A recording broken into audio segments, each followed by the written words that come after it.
முதலமைச்சர் ஜெயலலிதா மற்றும் திமுக தலைவர் கருணாநிதி ஆகியோர் தொகுதி மாறி போட்டியிடாதது ஏன் என்று தேமுதிக தலைவர் விஜயகாந்த் கேள்வி எழுப்பியுள்ளார். உளுந்தூர்பேட்டை தொகுதியில் போட்டியிடும் தேமுதிக தலைவர் விஜயகாந்த் 4வது நாளாக பிரச்சாரம் மேற்கொண்டு தமக்கு ஆதரவு திரட்டினார்.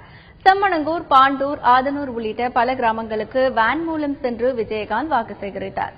அப்போது பேசிய அவர், அதிமுகவும் திமுகவும் வாக்காளர்களுக்கு பணம் கொடுக்க உள்ளதாக குற்றம் சாட்டினார். அதனை யாரும் வாங்கக்கூடாது என்று கூறிய அவர், வாக்களிக்க பணம் வாங்குபவர்களை கடவுள் தண்டிப்பார் என்றும் தெரிவித்தார்.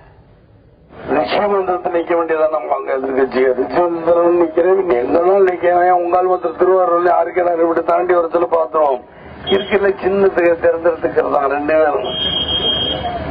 திருவாரூர் சின்ன தொகுதியில் டிஎம்கே ஓட்டுன்னு இருக்கு. அமர் ஆர்கனர் திருவாரூர்ல அவன் தோக்கடிச்சான் புத்தி விடுறோம். ஏனென்றால்னா இப்ப நான் தொகுதி மாறி போற மாதிரி அவர் போச்சுருங்கன்னு பாத்துருவோம். 2 பேர்த்தையும் மறைய மாட்டாங்கன்னா